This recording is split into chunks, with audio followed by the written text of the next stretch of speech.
paz, passando para trazer uma boa palavra, a palavra de Deus que está na Bíblia. São passagens tão grandiosas, é tanto ensinamento, são promessas também, sabe? É o cuidado de Deus também que está aqui. E se você ler atentamente este livro, você vai ver que ele é atual demais. É uma palavra viva. Você vai olhar para o lado que está acontecendo no mundo, as coisas, e você vai dizer, nossa, parece que esse livro foi escrito este ano. É maravilhoso, é uma experiência grandiosa. E isso faz que a nossa fé aumente, isso faz que a nossa intimidade com Deus cresça. Tire um tempo. Não fique só de ouvir falar, passe a conhecer. Deus é bom o tempo todo Deus é bom. Cuida de nós, nos mínimos detalhes. E essa palavra eu vou trazer para a sua vida, para o seu coração, para o seu dia.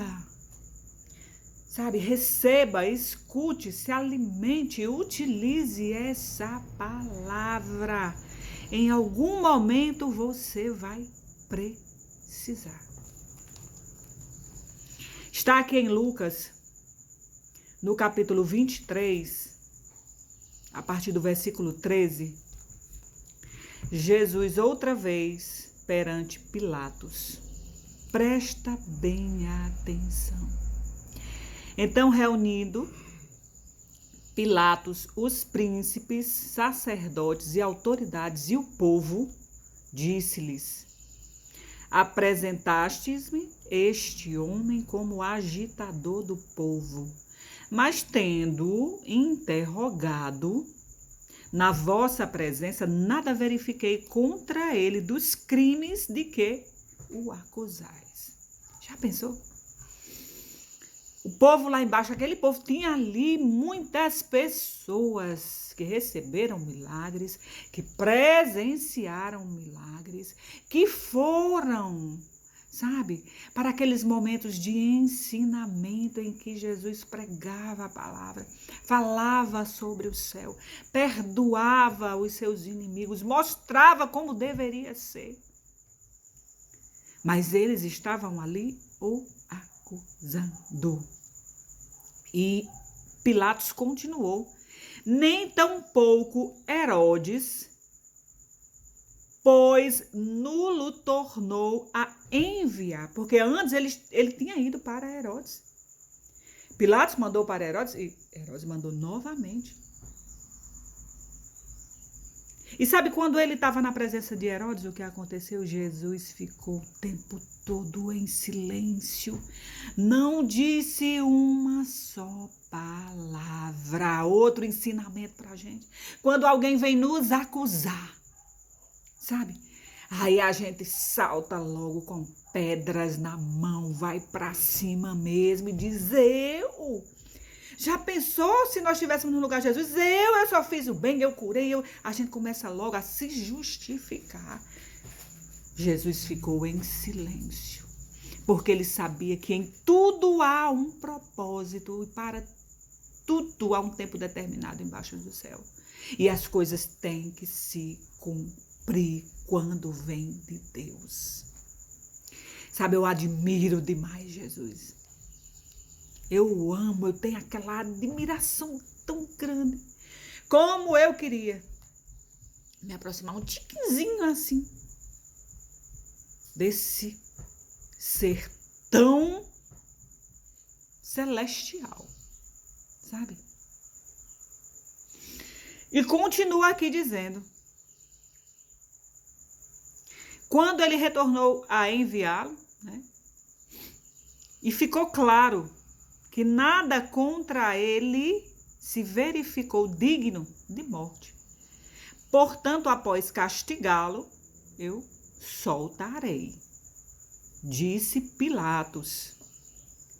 E era-lhe forçoso soltar alguém.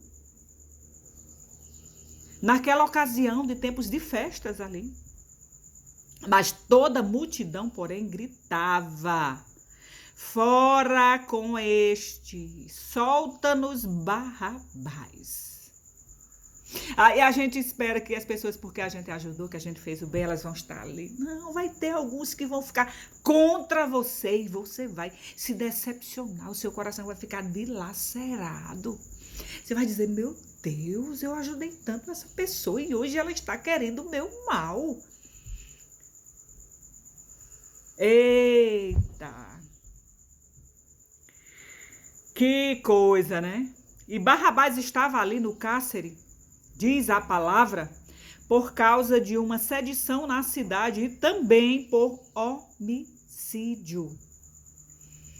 E desejando Pilatos soltar Jesus, insistia ainda, e eles, porém, ainda gritavam ainda mais: crucifica-o, crucifica-o.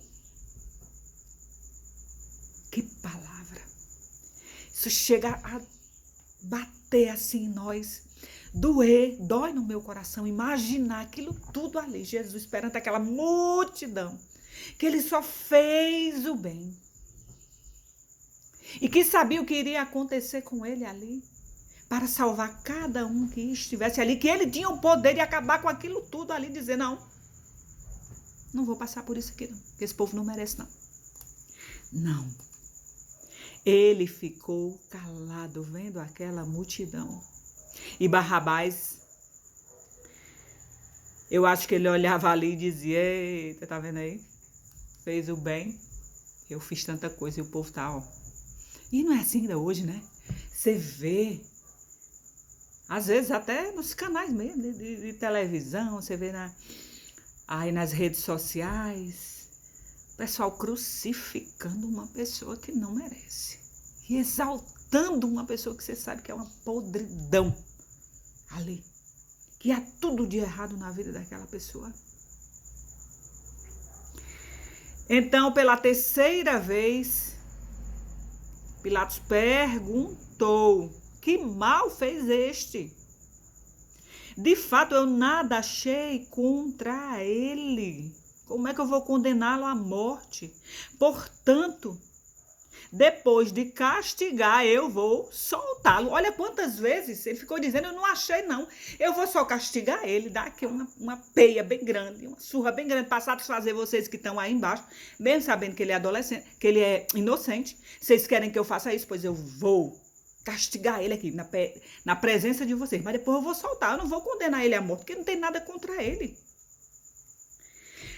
E o povo que estava ali embaixo, dessa vez foi com grandes gritos, pedindo que Jesus fosse crucificado. E o clamor daquele povo ali prevaleceu. Então Pilatos decidiu atender o pedido daquele povo a quem Jesus tanto ajudou. Soltou aquele que estava encarcerado por causa de coisas erradas que fez, de homicídio, a quem eles pediam, enquanto a Jesus entregou à vontade daquela multidão. E Pilatos ficou triste, sabe? Com aquilo tudo. Mas não podia ir contra o povo e dizer: mesmo vocês não querendo, eu vou soltar. Por quê? Porque a gente sabe quem está no poder quer agradar aquela multidão ali, né? O povo pedindo. Aí o pessoal diz: a voz do povo é a voz de Deus. Nem sempre. Nem sempre. Por isso que nós devemos ter sabedoria, pedir a Deus sabedoria, para não ir sempre atrás da maioria que tem uma ideia, mas está errada. Ou por medo ou por ignorância, nós costumamos seguir a grande maioria e fazer o que é errado. Quando é que nós vamos acordar? Quando é que nós vamos ter coragem? Porque é preciso ter coragem para, no meio de uma multidão, você ser aquela voz contrária a dizer: isso está errado. Mesmo você com medo de ser crucificado também. Quantos têm essa coragem? É mais fácil sair de fininho, como Pedro fez, negando com medo. Ali, não, eu nem conheço. Jesus passou por isso, nós não queremos passar. Pedro, um amigo que diz, eu te amo, Jesus. Olha, eu te amo. E assim pode acontecer comigo e com você. Aquele que hoje nos amam, nos negarem amanhã, nos jogarem aos leões, pedirem a nossa cabeça. E nós estamos preparados para passar situações como esta? Olhe para aquelas pessoas que estão ao seu lado e pode pensar mesmo, isso pode acontecer. Você não vai viver ali, ó, cri-cri, como a gente diz, né? Aquele negócio com medo direto, ai, será que fulano vai me trair? Ai, será que vai... Não. Mas dizer, eu sei que pode acontecer, porque todo mundo pode errar, nós somos humanos. Faça o bem como Jesus fez, olhando para o céu, com aquele amor na humanidade, por nos salvar, mas ele estava obedecendo ao Pai, obedecendo ao céu, a um propósito, que ele sabia que tinha que ser cumprido, aquele sofrimento todo, que ele chorou, que ele se entristeceu, mas depois ele disse, não, o meu objetivo é muito maior do que isso aqui. Eu vou salvar vocês. Vocês não sabem nem o que vocês estão fazendo, não. Vocês não sabem para quem vocês estão pedindo a morte, não. Eita, que palavra. Vamos meditar. E esse Jesus que nos escolheu, que se sacrificou, não merece o nosso amor, não merece um pouquinho do nosso tempo para conhecer melhor a sua trajetória, para se envolver mais nesse amor, para buscá-lo, mas ele é tão bom que ele nos deixou o seu nome. Ele diz, olha, pode usar o meu nome, que as portas do céu serão abertas. Tu quer pedir alguma coisa para os céus, para Deus? Pede no meu nome, em nome de Jesus Cristo. Deus Pai Todo-Poderoso, me faz isso aqui, abre essa porta, me dá livramento. Jesus Cristo, esse nome tem poder. Esse nome tem poder. Oh, que palavra grandiosa. Ele continua fazendo, ele continua amando, ele continua se entregando por nós, pecadores, todos os dias. Às vezes acontecem coisas que dizem, o ser humano não tem jeito mais. Não, a gente diz, né? Devia Jesus vir logo, arrebatar logo, acabar logo com tudo isso aqui. Mas ele diz, eu amo, eu vou buscar essa ovelha perdida, eu quero que melhore, eu quero que haja uma mudança no mundo. E ele começa ali, olha, eu ainda faço milagres e continua fazendo. Mas alguns estão cegos que não olham para o que Deus faz, para o que está acontecendo espiritualmente nessa terra. Oh, meu irmão, que Deus é esse? Tão grandioso, eu digo direto, sabe, grandioso, majestoso, glorioso, que pode acabar com tudo assim, mas ele nos dá uma chance, assim como Jesus estava ali fazendo, por amor, você jamais será amado como Deus te ama, por ninguém nessa terra. Não. Aí como é que você foge desse amor? Como é que você não quer conhecer esse amor? Como é que você não quer sentir esse amor, esse cuidado? Quando a gente se encontra verdadeiramente com esse amor, sabe? Você se depara com situações tão difíceis, mas você fica ali com aquela tranquilidade, às vezes bate aquele desespero, aí vem. Você lembra, você conversa com Deus, aí vem aquela calmaria. E ele abre uma porta e ele segura na tua mão e te conduz no meio dessa situação difícil e te traz a solução. Muitas vezes não é o que você quer, mas é o que é certo, o que é bom para você. Então ele continua fazendo, vou dizer mais uma vez, continua se entregando a mim, a você, por amor, por amor. Ele diz, pede que eu te dou. Eu estou aqui no céu, no lugar que eu vim preparar para vocês, mas eu estou ouvindo. eu ainda te respondo, eu ainda cuido de ti, eu cuido de ti. Crê somente, creia somente. Oh, Pai, entrega teu caminho ao Senhor, confia nele que o mais ele fará. Agora entrega sem receio, entrega sem dúvida, se joga nos braços do Pai, que você será cuidado no meio dessa situação, dos acusadores. Você vai ficar ali só ouvindo, te acusando, e você em silêncio, sabendo que o Pai tem o controle de tudo.